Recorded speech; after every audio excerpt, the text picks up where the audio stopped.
Welcome back to Kòo-sū, a Taiwanese storytelling experience. I'm Grace Wang Lynch. I'd like to introduce you to Shun Lai, a writer for the Writer magazine and a writing instructor at various MFA programs and the author of 2 books. Hi, Shun, because I have discovered that you're actually a pretty fluent speaker of Taiwanese. And I'm wondering, how did you, being raised in America, become so fluent? Yeah, I'll talk a little bit about this later on in the piece I'll read for you. But for me, it really comes down to my parents being quite strict about making sure that we kept a handle on our heritage. And it's true. I think, speaking the language of your parents and your grandparents offers you an insider view into what it was like to grow up in the time era that they grew up in. But yeah, they were pretty strict about it. I moved here when I was 3, and my brother was born here. But really, pretty much every time we made the move from elementary school to home or from high school to home, we would do that code switching and we'd move right over into Taiwanese. So they were pretty stern about it. It was definitely a constant reminder in our house, but I'm super grateful for it now, obviously. Not so grateful for the piano lessons, by the way. That'll never get over.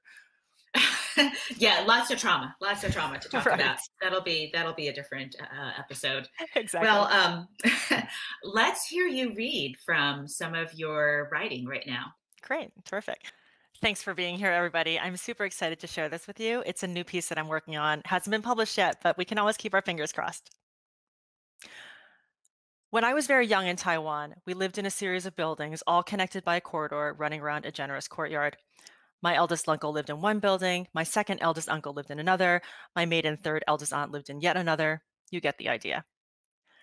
They said I had a voice that would reach from eldest uncles to youngest uncles, and my cousins, all of whom were older than me, would say, upon hearing my far-ranging croak, I have to go. My ama is calling me. Later, another cousin would call me Giki, maybe a shortened version of my Taiwanese first name, Gi Swan, but more likely for the fact that I was indeed a shrieker. In any case, it was a happy time, and my memories of the place are always filled with Taiwanese. But we moved to the United States when I was 3, and so the real memories of Taiwanese I have are only that which is spoken in my parents' house after we moved. My parents' friends are always surprised when I introduce myself in Taiwanese.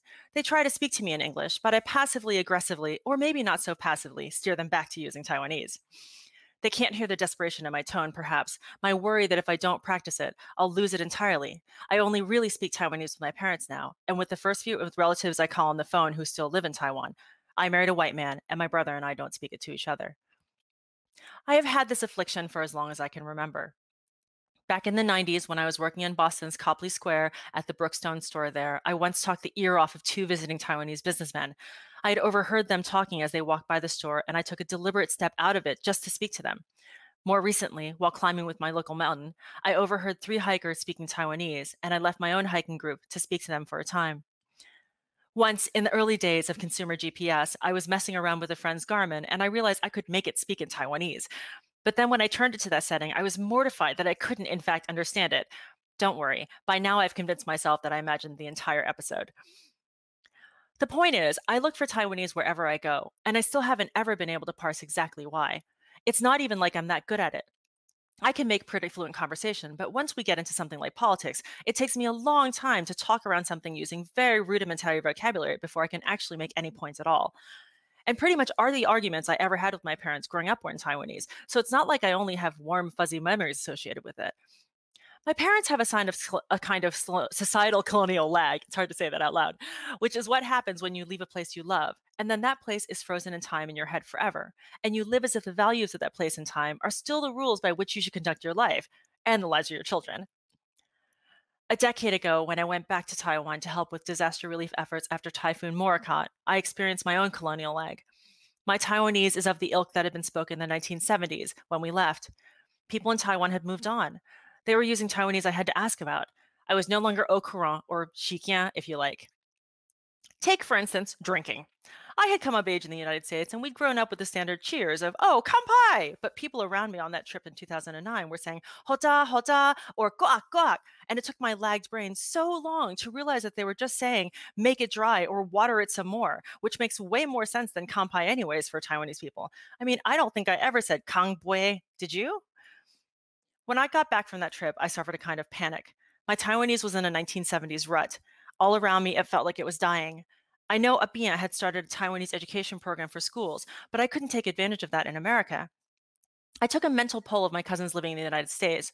Which one of them still spoke Taiwanese regularly? Not many, and anyways, I had been terrible about keeping in touch, period. Never mind keeping in touch to speak in Taiwanese. In every case, we lived too far away. Our home was in New York, and else lived in DC or in California, nearer my own parents than I lived. I conscripted my long-suffering Atoga husband into a Mandarin Chinese class, having heard that it'd be easier for him to learn Taiwanese if he could back into it with Mandarin. We both crashed and burned, Jim with his rising questioning tone butchering absolutely everything, and my resulting terrible temper absolutely running him out of the classroom. Years later, I was still feeling panicked. We moved back to California to be near my parents, and that helped, although my Taiwanese was still stuck, since my parents and I were still arguing about the same things a lot. At some point, I realized there was a whole country of people who still speak Taiwanese, so maybe I didn't have to worry so much. But I still worried for myself, for my own shrinking circle of Taiwaneseness. A cousin pointed out that the cousins I was leaning on to practice Taiwanese with me had come to the United States in the 1980s, well after Mandarin had been established as the official language of Taiwan, and maybe they weren't as comfortable with Taiwanese as I presumed them to be. I kicked myself in shame and continued to sulk.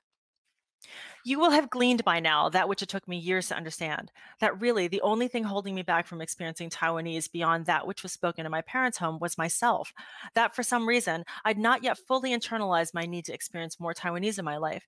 That if I wanted to step out of my colonial leg and become a Taiwanese person of today, all I had to do was use the internet, or maybe go to more Taiwanese restaurants, reach out to actual Taiwanese people in my community. 2020 was a terrible year, no question. But two magical things happened. First, a dormant WhatsApp group that my cousin Jackie had started ended up seeing some activity. We'd last operated it while we were all vacationing in Japan together 2 years prior. Now it was buzzing with questions. How is everybody? What's it like where you are? How are the various aunts and uncles? We found each other over the last year. The WhatsApp group has grown appendages, like a monthly cousin chat over Google Meet, and the posts have varied from what we're reading to what we're thinking about what we're interested in learning. One of these things is Taiwanese, and I don't feel so alone anymore. My cousin Angela actually introduced me to a white guy named Aaron, a Yong, who speaks Taiwanese, lives in Taiwan, and teaches people how to speak Taiwanese. My parents love the guy. And then, on the heels of that, a Taiwanese American writer friend sent me a Facebook message on which was CC'd 6 more Taiwanese American women. I'd only ever met one other in the group, but it's nearly a year later now, and that original Facebook message is still going. We've had Zoom meetings and traded work back and forth and celebrated each other's victories and helped each other through rough spots. They introduced me to POJ and the Maryknoll Dictionary. In fact, it's due to that connection that I'm here today. It's probably because of that connection that I've written about my Taiwaneseness 3-4 times in the last year alone, where I've never written about it before. My Taiwanese probably isn't any better than it was a year ago this time. But knowing that there are people out there like me who are wanting to learn more about our language has made my journey to learn more Taiwanese more significant. It's helped me to feel more Taiwanese. Thank you.